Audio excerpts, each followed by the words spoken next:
Assalamualaikum warahmatullahi wabarakatuh. Selamat siang semua. Hari ini kita kembali lagi pada channel Muhammad Sadri tentang teks laporan hasil observasi. Sebelum membahas materi teks laporan hasil observasi ini, terlebih dahulu, siapa di antara kalian yang sudah pernah melakukan observasi baik di lingkungan kamu sendiri atau di daerah orang lain, atau bahkan ke tingkat nasional? Jika masih belum, mari kita simak penjelasan berikut. Apa itu teks laporan hasil observasi? Teks laporan hasil observasi adalah sebuah tulisan yang berisi informasi yang berdasarkan fakta dan data. Ditulis dengan melakukan pengamatan langsung kepada suatu objek. Disajikan juga sebagai bahan informatif, bahan komunikatif, dan yang bersifat objektif.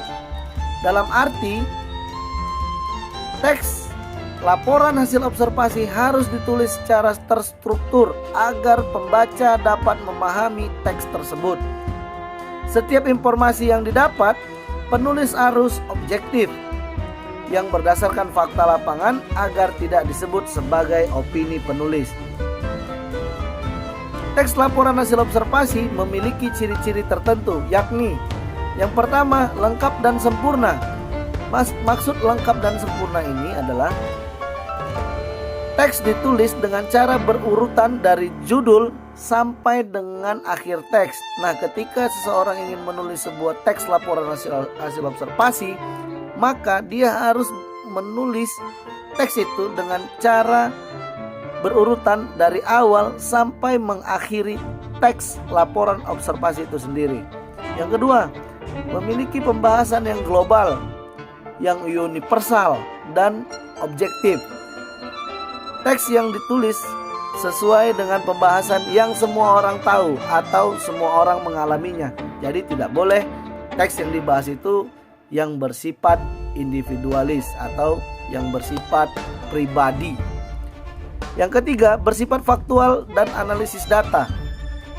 Pada bagian ini maksudnya adalah sebelum memulai menulis, penulis harus melakukan pengamatan terlebih dahulu. Artinya dia harus terjun langsung ke lapangan, dia harus cek lapangan, dia harus kumpulkan data-data di lapangan sebelum memulai sebuah tulisan. Yang keempat, tidak mengandung unsur sara atau dugaan kebencian terhadap suku, agama, dan ras. Ini sudah benar, sudah tidak bisa lagi dirubah karena memang menyinggung atau teks yang mengandung unsur kebencian, maka itu tidak boleh. Yang selanjutnya, pembahasan harus berkorelasi dan berkoherensi antara satu sama lainnya. Kalimat yang ditulis harus nyambung antara paragraf pertama, kedua, ketiga, dan seterusnya. Yang keenam, ditulis secara menarik dengan menggunakan bahasa yang baik dan benar, serta bobot bahasa harus berurutan. Teks ini adalah teks yang bersifat ilmiah. Teks yang bersifat ilmiah ini tidak boleh ditulis dengan cara sembarangan atau dengan menggunakan bahasa sehari-hari kita. Ini harus ditulis menggunakan ejaan yang disempurnakan dalam Kamus Besar Bahasa Indonesia. Nah, yang terakhir, di dalam ciri-ciri juga ada teks ditulis dengan menggunakan hasil observasi secara fakta dan data sehingga tidak ada opini dari penulis. Tidak ada pendapat dari seorang penulisnya atau tidak ada karangan dari penulisnya. Ciri teks laporan hasil observasi ini adalah data-data yang dikumpulkan yaitu berdasar praktek lapangan langsung. Selain memiliki ciri-ciri teks laporan hasil observasi, memiliki tujuan untuk pembacanya. Yang pertama sebagai bahan penelitian, yang kedua sebagai bahan informasi, yang ketiga sebagai acuan untuk menyelesaikan masalah, sebagai bahan untuk menemukan cara-cara baru, sebagai bahan pertimbangan untuk mengambil sebuah keputusan efektif, sebagai bahan pengawasan atau perbaikan, sebagai bahan untuk mengetahui, sebagai bahan untuk mengetahui perkembangan, atau sebagai bahan atau alat untuk mengetahui perkembangan suatu masalah.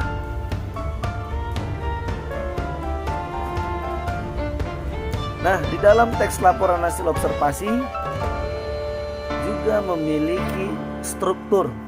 Apa aja strukturnya? Yang pertama ada pernyataan umum, yang kedua ada deskripsi bagian, yang ketiga ada deskripsi manfaat. Apa itu pernyataan umum? Di dalam pernyataan umum ditulis berupa suatu pembukaan secara umum terkait objek yang sudah diobservasi terlebih dahulu dan dijelaskan secara garis besar. Nah, sedangkan deskripsi bagian ditulis dengan sejelas-jelasnya mengenai isi atau rincian, pembahasan, dan penjelasan tentang objek atau masalah yang kita angkat secara detail atau lengkap. Nah, deskripsi manfaat, penulis harus jeli menjelaskan tentang fungsi atau manfaat dari teks laporan hasil observasi yang ia buat, agar setiap objek yang diamati dapat dipakai di dalam kehidupan sehari-hari. Kemudian ada fungsi teks laporan hasil observasi. Salah satu bahan untuk penelitian, sebagai bahan referensi atau rujukan, sebagai laporan pengamatan, sebagai bahan dokumentasi akademik, salah satu sumber ilmu pengetahuan, dan juga sebagai bahan penyusunan sebuah kebijakan yang sempurna dalam memecahkan sebuah masalah yang dituangkan ke dalam tulisan.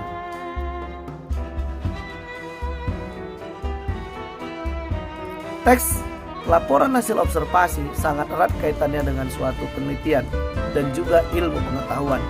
Teks ini juga bukan hanya ditulis oleh siswa atau pelajar SMA sederajat, melainkan juga mahasiswa dan orang-orang yang memiliki kepentingan di bidang akademik.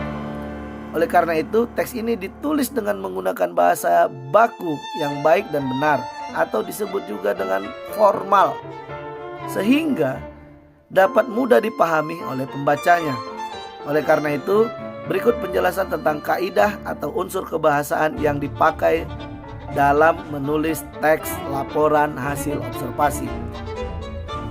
Yang pertama, tulisan tersebut terdapat frasa nomina di dalamnya. Yang kedua, memakai verba rasional. Yang ketiga, memakai verba aktif. Yang keempat, memberikan kata penghubung atau konjungsi di dalamnya. Yang kelima, menggunakan kalimat simpleks dan kompleks. Yang keenam, ditulis secara deskriptif dan definitif. Yang ketujuh, menggunakan istilah atau kosakata keilmuan, misalnya diagnosis, metodologis, parasitisme, dan lain-lain. Berikutnya adalah langkah-langkah untuk membuat sebuah teks laporan hasil observasi. Terlebih dahulu tentukan objek atau permasalahan yang hendak ditulis. Selanjutnya tentukanlah jadwal observasi atau pengamatan yang ingin kamu lakukan. Kemudian lakukan sebuah pengamatan lapangan dengan mencatat setiap penemuan atau data yang kamu lihat ketika observasi berlangsung, dengan menyiapkan pertanyaan-pertanyaan atau menggunakan rumus 5W+1H. Kemudian tulislah hasil pengamatan dengan memperhatikan isi, struktur, dan kaidah kebahasaannya dengan memasukkan foto atau video saat melakukan observasi. Yang terakhir, memperhatikan kembali hasil tulisan yang sudah selesai ditulis. Jika ada kalimat atau kesalahan lainnya, segeralah diperbaiki. Itu saja mungkin yang dapat saya sampaikan dalam materi teks laporan hasil observasi. Terima kasih sudah menonton video ini, semoga bermanfaat. Wassalamualaikum warahmatullahi wabarakatuh.